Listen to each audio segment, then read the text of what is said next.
Alors voici un sac à dos de randonnée de 35 litres avec des rangements un peu partout. Voilà, hop. Donc on peut mettre sur le dos comme ça.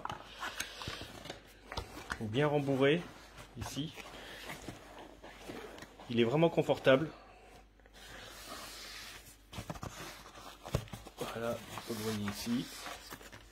J'ai été sous la pluie avec pour voir ce que ça donnait. Ça ruisselle dessus. C'est plutôt pas mal. J'ai pas eu d'eau à l'intérieur.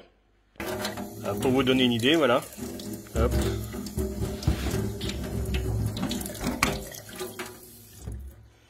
Donc seule la couture, là, le petit bandeau est humide. Par contre le reste, l'eau a tendance à ruisseler. Donc ça ne rentre pas dedans. Parce qu'il y a une couche entre les deux, entre l'intérieur et ici, il y a une couche qui fait que ça ne passe pas. Alors, évidemment, vous n'allez pas le mettre dans une piscine, mais sous la pluie, c'est pas mal. Il a des rangements partout. Ici, voilà. Pas de renfort particulier, c'est classique, mais pareil. Il y a la protection intérieure et extérieure. Un petit anneau d'ailleurs pour accrocher ce que l'on veut. Ensuite, ici, voilà, pareil, même fabrication. J'aime bien, il y a des fermetures éclairs partout, c'est ça qui est plutôt pas mal, ça ferme bien. Après, bon, si vous voulez mettre un petit cadenas, rien n'empêche de mettre un entre là et là. Hein, si vous voulez vraiment que ça reste fermé et que vous le déposez quelque part, pourquoi pas. Sur les côtés, de chaque côté, il y a un rangement. Donc, hop. Vous voyez, j'ai quand même réussi à mettre une boîte comme ça dedans. Hein, c'est pas rien. Voilà.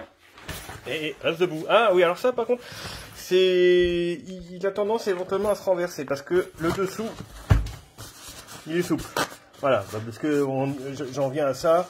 C'est voilà, je pense un des seuls défauts que je lui trouve, c'est que finalement il n'a pas une base rectangulaire dedans. Alors par contre, c'est vrai que quand il n'y a pas grand chose, il est moins épais, mais ce qui fait qu'il a une assise un peu moins bien. Bon, si on revient devant, donc la fermeture, ça fait par ça. Alors c'est vraiment, il faut appuyer fortement.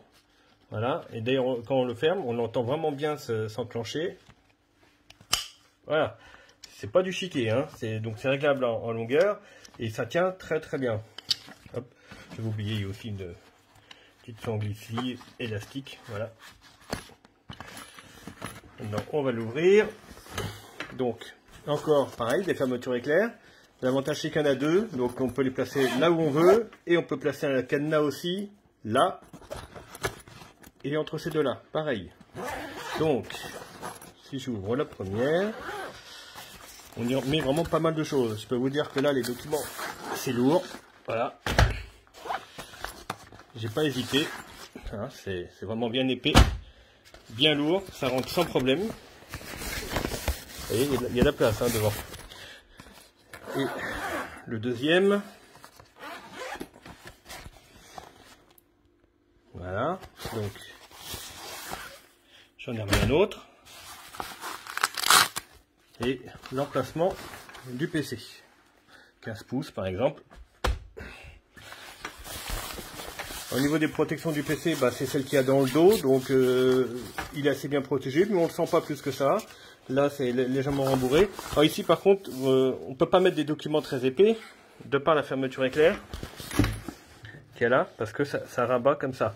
Donc le document que j'ai mis moi, enfin le dossier que j'ai mis moi, sans problème, ça entre, mais on peut en mettre qu'un. Et si vous voulez vraiment mettre beaucoup de choses, il n'y a pas de souci, c'est devant. C'est un sac de randonnée, mais enfin je dirais plutôt c'est un sac universel qui peut servir à tout. Bon, il a le look randonnée, mais c'est vraiment voilà, un sac passe-partout universel. Voilà, donc une fois totalement vidé, on s'aperçoit qu'il est très flexible hein, comme sac. Vous voyez, hop, on va appuyer dessus. Voilà. Donc l'avantage une fois rangé, pareil, il ne prend pas trop de place. Au niveau de son poids à vide, je vais vous le donner, tiens, je vais peser. Alors si ma balance est juste, hop, voilà, 1 kg 120. Ah. Et normalement ma balance est juste, c'est une balance pour peser les colis. On s'aperçoit sur l'étiquette que c'est lavable à 30 degrés. Donc ça, c'est une bonne nouvelle. Vous pouvez le passer en machine sans souci. Bon, c'est pas marqué en français, c'est un peu le défaut de l'étiquette. Bon, après, l'étiquette, une fois qu'elle est enlevée et qu'on a bien compris que l'on a gardé en mémoire les températures de lavage, etc., éventuellement on la met de côté, mais puis voilà. Hein. Ouais, j'avais terminé, mais finalement je reviens. Je viens de m'apercevoir, j'avais pas vu ça. C'est qu'il y a une fermeture éclair dans le dos. Alors là, par contre, c'est vraiment une surprise. Hop. Qu'est-ce qu'on peut bien mettre là-dedans? Non, on voit pas ce que je fais.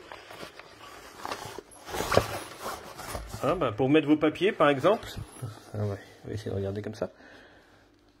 C'est bien caché, hein. Ça fait plusieurs jours que je le manipule dans tous les sens. Et je n'avais pas vu ça. Parce qu'en fait, voilà, c'est dans le dos.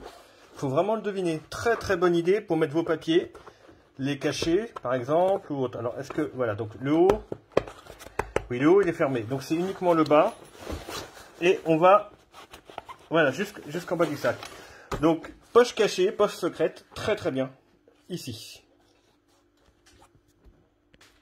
Puis l'avantage de cette poche, c'est qu'au moins, bah, quand vous avez le sac à dos sur le dos, oui, personne ne pourra vous ouvrir pour aller piquer quelque chose, puisque ça sera vraiment... Enfin, vous ouvrir la fermeture éclair. C'est parce que c'est bien placé. Voilà, en espérant que ça vous a éclairé un peu sur ce sac. Moi, j'en suis enchanté et je suis pas mécontent de l'avoir.